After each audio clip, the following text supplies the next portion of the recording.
sentiment. Donc quoi? C'est le péché sexuel là qui est plus fort que pour toi? Non, péché c'est péché. Je vous ai dit qu'avant-hier, fais petit popo, fais gros popo, les deux en hauteur. C'est le péché de sexe seulement qu'on connaît. Mais il y a beaucoup de péchés. Il y a des familles de voleurs. Mais tu peux voler notre argent à l'église ici? Non, c'est pas qui a volé. Mais dans ta famille, il y a ça. Et ta fatigue, et ça même la suspicion. On est là, mais qui a volé, qui a volé? Ça, après, j'ai dit, en fait, j'ai dit, contre l'argent là. Il y a des gens qui ne sont pas bien partis, c'est évanoui. C'est maintenant, ils cherchent la délivrance. Donc, pour pas tuer quelqu'un pour rien, le Seigneur va venir détruire sa vie. Enlève des offrandes vite. Alléluia. Juste pour rire, mais pour vous dire que c'est sérieux. Il y a des choses qui reviennent dans ta famille. Il y a des personnes qui ne sont pas des prostituées officielles, mais qui ont des réclamations qui se réveillent chaque 7 ans. Bon, une femme par exemple qui est fidèle, elle est dans son foyer, mais chaque 7 ans, elle a une relation qui ne marche pas. Quelle que soit la volonté, quel que soit son investissement, la relation ne marche pas. Vice versa, homme comme femme. 7e année, il y a divorce. 7e année, il y a séparation. Elle a déjà fait un enfant. Elle ne va pas rester comme ça, elle dit c'est pas grave. Elle va encore rencontrer quelqu'un d'autre. Ils sont dedans, ils vont. Il dit bon, maintenant on va se marier, on va aller faire la dot. Dès que la dot arrive chez les parents, 6e année, l'amour diminue, ça devient encore compliqué. Elle a déjà fait un autre enfant. Tu vas dire non, c'est parce qu'elle a fait un enfant avant mariage. Il y a des femmes qui n'ont pas fait un enfant avant mariage, qui sont allées se marier vierges, qui ont divorcé. Vérité.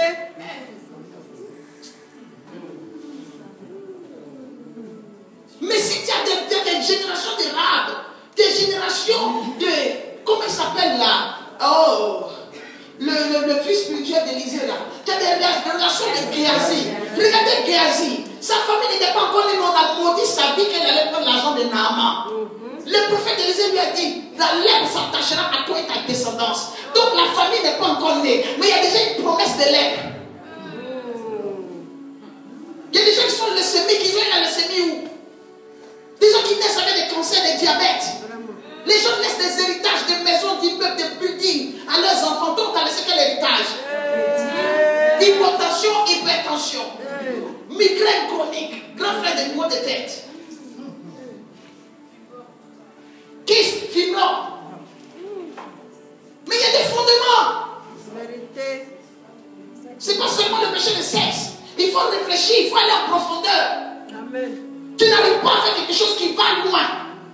Tout ce que tu fais, tu as l'esprit de pisga, l'esprit de presque au but. Il faut regarder pour voir pourquoi chaque fois dans la famille, vous allez à l'école jusqu'à ce que ça n'avance pas. Bon, toi, c'est toi, mais tes frères. Toi, ceux qui sont à l'école en Europe, là, et ceux qui sont fait foyer en France, c'est le même problème. Elles sont là-bas, t'expliquent les problèmes. Toi, tu ici, tu expliques les problèmes. Ceux qui sont au Rwanda, ils expliquent les problèmes. C'est n'est plus affaire des pays, c'est affaire des territoires. Alléluia!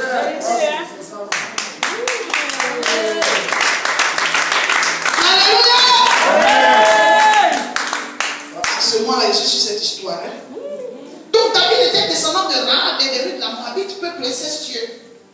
Alléluia. Amen. Donc, les liens se sont calmés. Et nous avons vu maintenant les liens se réveiller. C'est là que je vous dis que la souillure est spirituelle.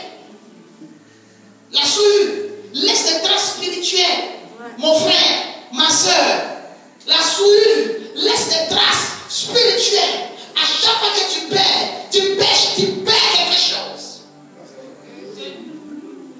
À chaque fois que tu résistes, tu gagnes quelque chose. Amen. Alléluia. Mais je sais que lorsque je prêche, j'ai encore l'impression que tout est déjà voie l'échec. Non. Le début de la délivrance commence par la prise de conscience. Amen. Tu vois que je suis percutant dans mes messages. Parce que je veux que tu prennes conscience. Quand tu vas prendre conscience, tu vas voir comment la délivrance sera La délivrance sera rapide. Amen. Mais c'est la prise de conscience jusque dans les fondements. La Bible dit que celui qui bâtit une maison sans l'Éternel la bâtit en vain. Ta vie jusqu'à aujourd'hui a été bâtie sans l'Éternel parce que tes parents ont bâti une vie pour toi. Vérité. Une orientation qu'ils ont donnée à ta vie spirituelle. C'est maintenant que tu es en train de renverser les murs. Tu es en train de revenir sur les fondements. Mais c'est quelqu'un ici sur le fondement, la première réaction, c'est qu'on voit que la personne est vide. C'est pour ça qu'aujourd'hui, tu sens que tu es vide, comme si, mais attends, comme si j'ai rien fait. Non, c'est ce que tu vas construire maintenant, là, qui va produire.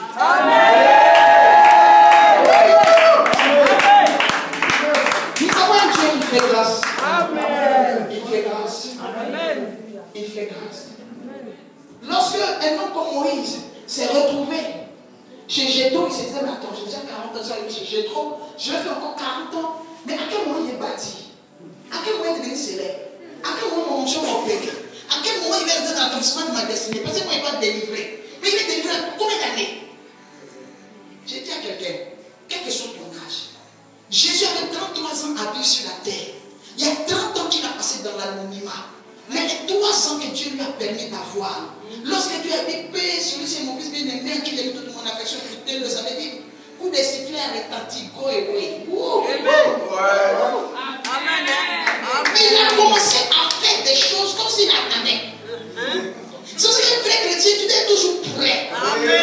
Tu dois être prêt. Il te dit, tu vas rester dans l'anonymat, mais le temps va venir, tu vas sortir. Je ne sais pas si le prophète est ce message. Mais si nous faisons une bonne délivrance, si nous rentrons vraiment dans les vérités, dans les profondeurs, nous allons voir que les esprits là vont partir, ils ne vont pas se calmer. Ils vont libérer la famille. C'est possible. Alléluia. Alléluia. Le péché. Je dirais que toute action que nous posons, faisons attention. Parce que l'action que nous posons, bonne comme mauvaise, a un impact spirituel. Je dis à quelqu'un aujourd'hui, c'est pour ça que je dis à ceux qui font les offrandes dans les églises, qui travaillent dans les églises, qui tombent murmurer, moi ça me saoule, je ne supporte pas. Les gens qui sont en train de se plaindre, tout ce que tu fais aujourd'hui, même si aujourd'hui la personne à qui tu as fait le bien ne reconnaît pas, ça ne reste pas comme ça. Quand la personne n'a pas reconnu, il y a quelqu'un quelque part qui t'a béni, non, c'est toi qui lui as de l'argent. C'est Dieu qui travaille comme ça. Amen. Tu récoltes toujours quelque part. Amen. Et même toi-même te concernant, le temps arrivera.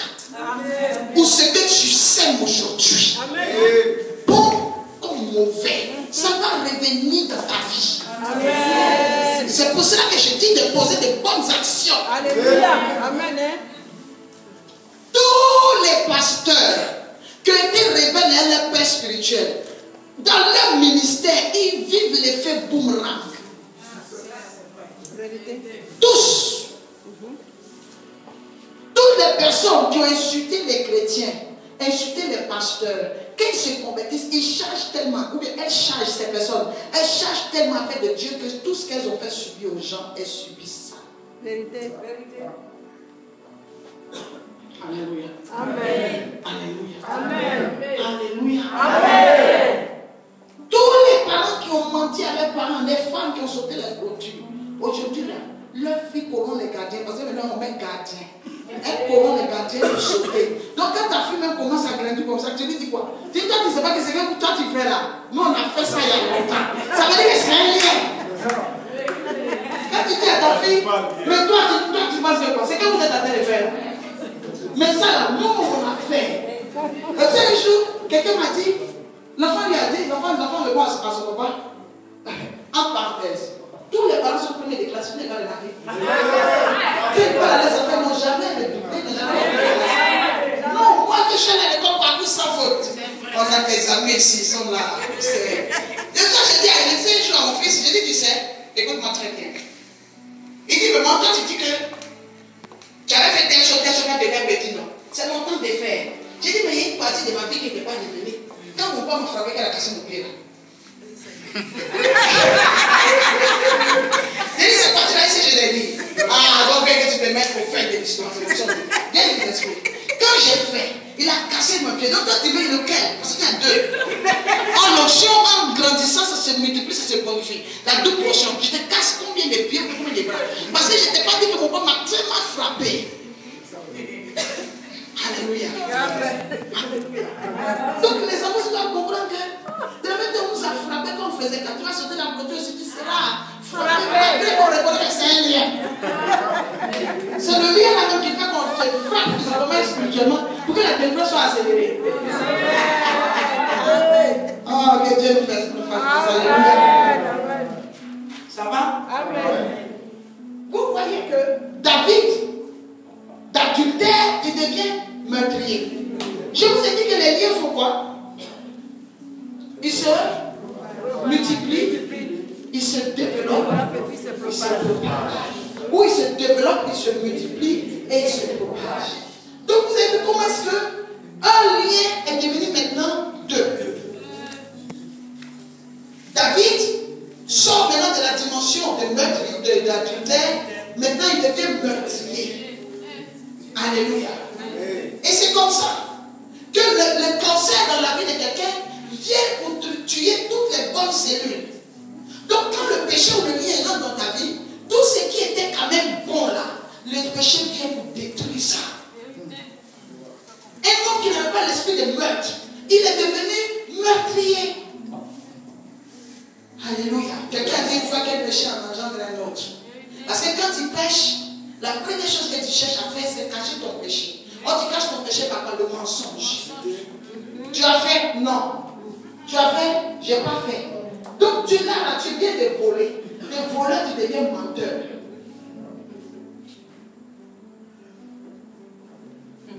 Examinons-nous très bien. Amen. Alléluia. Amen. Nous prenons le livre de 2 Samuel. Aujourd'hui, nous sommes à l'école. Nous lisons beaucoup la Bible, c'est vrai? Mais nous devons comprendre les affaires. 2 Samuel 7, verset 9. Quelqu'un dans la foule fait la lecture. 2 Samuel 7, verset 9, s'il vous plaît. 2 Samuel 7, verset 9. Oui. J'ai été avec toi partout où tu as marché. J'ai exterminé tous tes ennemis devant toi et j'ai rendu ton nom grand comme le nom des grands qui sont sur la terre. J'ai donné une demeure à mon peuple, à Israël, et je l'ai planté pour qu'il y soit fixé et ne soit plus agité, pour que les méchants ne l'oppriment plus comme auparavant et comme à l'époque où j'avais établi des juges sur mon peuple d'Israël. Je t'ai accordé du repos en te délivrant de tous tes ennemis, et l'Éternel t'annonce qu'il te créera une maison. Quand tes jours seront accomplis et que tu seras couché avec tes pères, je lèverai ta postérité après toi, celui qui sera sorti de tes entrailles, et j'affermirai son règne. Ce sera lui qui bâtira une maison à mon nom, et j'affermirai pour toujours le trône de son royaume.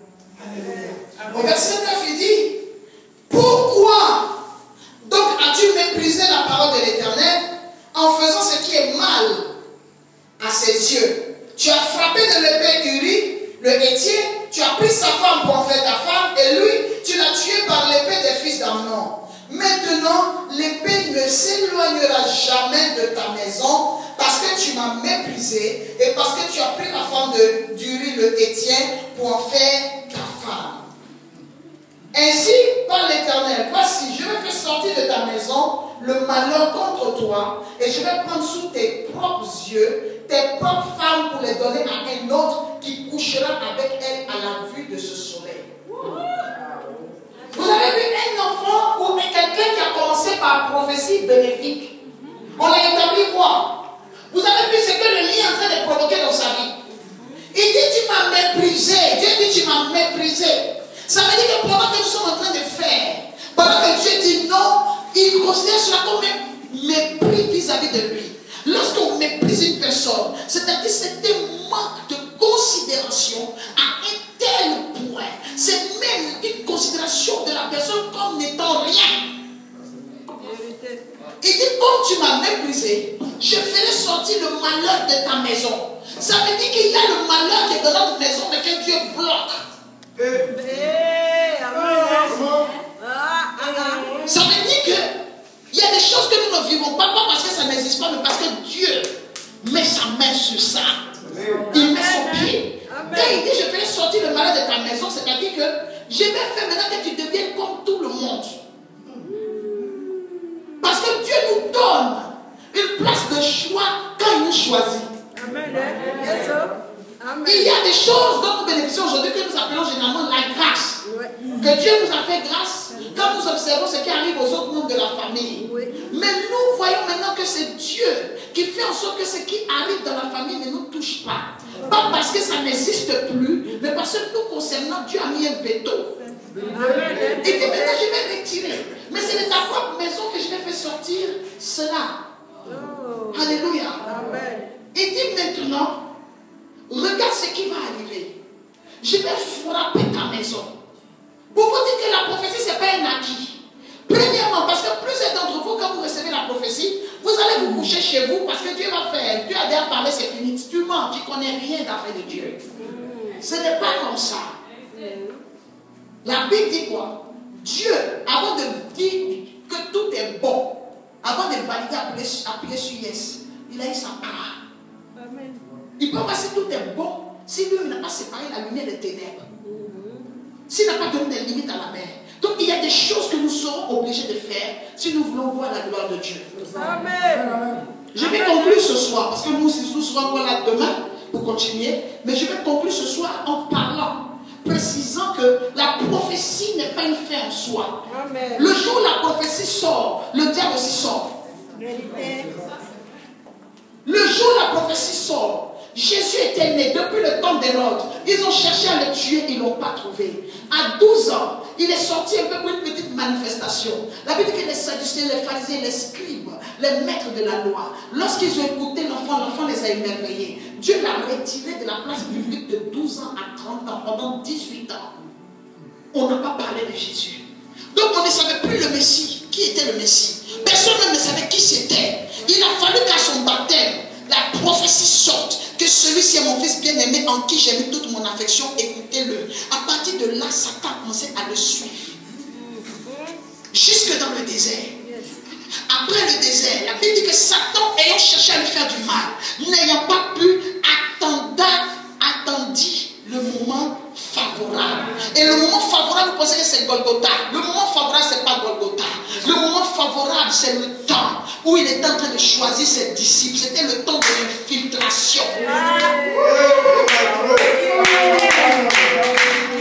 Le moment favorable, il a infiltré un de ses agents. De la manière dont Jésus n'était pas un être normal. C'est comme ça que Judas n'était pas un être normal. C'est pour cela qu'on dit quoi? Qu'il s'est pendu. Mais quand tu vas dans le livre de Pierre, la Bible dit que son corps a explosé. Parce qu'on ne pouvait pas enterrer cet homme tel que le corps de Jésus n'a pas pu rester dans le tombeau. Parce que c'était un esprit Judas qui était venu pour opérer une œuvre qu'aucun être humain normal, naturel, ne pouvait opérer. Parce que vous avez vu Jésus dans l'apparence humaine. Mais ce n'était pas un homme, c'est Dieu qui avait pris l'apparence humaine. C'est de la même manière que Judas, ce n'était pas un homme par la révélation, c'était l'esprit du diable, attendant le moment favorable qui est venu habiter un corps. C'est pour cela, pour finir, que Jésus a dit à Dieu, tout ce que tu m'as donné, Père, je les ai gardés, sauf l'enfant de la perdition. C'est-à-dire sauf celui qui devait se perdre. Ça veut dire que celui-là, il ne pouvait pas être sauvé parce qu'il n'avait pas d'âme pour avoir des tas